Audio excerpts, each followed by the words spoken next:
Puasa merupakan rukun Islam ketiga adalah kegiatan mengendalikan hawa nafsu dan berserah diri kepada Allah Subhanahu wa taala. Puasa menjadi wajib bagi setiap umat muslim. Berpuasa di bulan Ramadan memiliki sejumlah aturan. Namun sayangnya, banyak masyarakat yang belum sepenuhnya mengetahui apa saja hal-hal yang boleh dan tidak boleh dilakukan saat berpuasa Ramadan. Kali ini kita akan membahas sejumlah aturan penting yang dapat dijalankan agar mendapat pahala puasa yang sempurna. Niat puasa Ramadan sebulan penuh mungkin masih asing bagi beberapa orang. Namun, Allah Subhanahu wa taala menganjurkan kita untuk mengucapkan niat saat hendak melakukan ibadah puasa. Niat puasa Ramadan sebulan penuh yang dimaksud adalah niat yang dibaca pada malam pertama bulan Ramadan dengan cara mengumpulkan niat puasa Ramadan sebulan penuh. Hal ini sebagai antisipasi apabila lupa membaca niat harian, sehingga pada hari esok dan seterusnya tidak perlu membaca niat lagi. Niat penting untuk dibaca sebagai pembeda antara satu ibadah dengan ibadah lainnya. Bacaan niat puasa Ramadan sebulan penuh ditunjukkan sebagai keseriusan mukmin dalam menjalankan ibadah puasa. Sebagaimana bunyinya, nawaitu sauma godin an adai fardu syahri Ramadana hadisanati lillahi ta'ala, yang artinya saya niat berpuasa esok hari untuk menunaikan fardu di bulan Ramadan tahun ini karena Allah Ta'ala. Karena niat adalah kehendakan hati, maka wajib untuk diucapkan bersuara maupun hanya dalam hati saja. Para ulama sepakat bahwa niat merupakan syarat sah rukun ibadah puasa. Maka artinya, ibadah puasa tidak dianggap sah apabila tidak membaca dan disertai niat sebelumnya.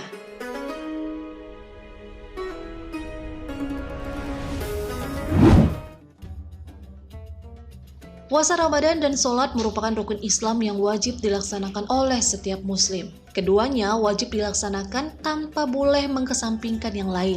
Pada saat melakukan puasa Ramadan, sholat wajib 5 waktu juga wajib dilaksanakan. Namun dalam kenyataannya, ada sebagian umat muslim yang semangat melakukan puasa Ramadan, tetapi pada saat bersamaan meninggalkan sholat wajib 5 waktu. Padahal dalam Islam, sholat wajib 5 waktu merupakan ibadah pokok yang tidak boleh ditinggalkan. Dalam kondisi demikian, sahkah puasa seseorang yang meninggalkan sholat wajib 5 waktu? Sebagaimana hasil fatwa Darul Ifta di Mesir mengatakan, barang siapa berpuasa namun tidak sholat, maka puasanya sah dan tidak batal. Hal ini karena sahnya puasa tidak diisyaratkan harus melaksanakannya sholat. Hanya saja, dia dinilai telah melakukan dosa besar karena meninggalkan sholat tersebut, dan dia harus segera bertaubat kepada Allah Subhanahu wa taala. Kendati tidak membatalkan puasa, meninggalkan sholat baik di bulan Ramadan maupun tidak amatlah sangat disayangkan. Pasalnya, hal pertama yang diperiksa di akhirat kelak adalah ibadah sholat.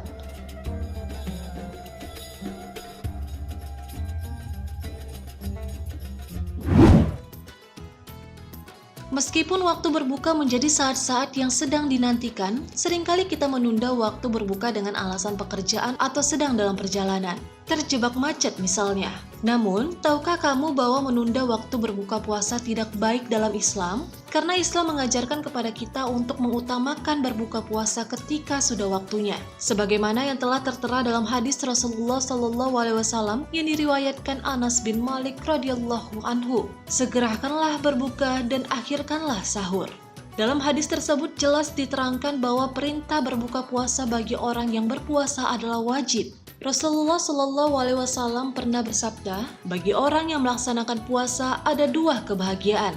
Kebahagiaan ketika berbuka dan kebahagiaan ketika bertemu dengan Rabb-Nya.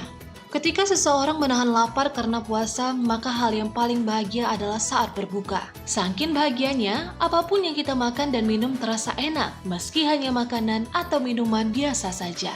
Selain itu, menunda waktu berbuka juga tidak baik bagi kesehatan tubuh, karena dapat menyebabkan dehidrasi, menurunnya kadar gula darah, dan memicu timbulnya penyakit lambung pada tubuh.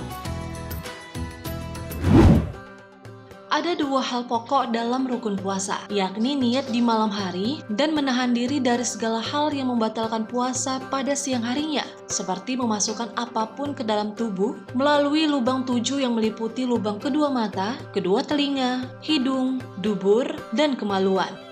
Lalu, bagaimana jika ada orang yang berpuasa dan melakukan kegiatan berenang dan menyelam di siang hari? Hukum puasa berenang adalah mubah, tidak ada larangan berenang bagi orang yang berpuasa. Namun, jika sampai menyelam, bagi orang berpuasa hukumnya makruh.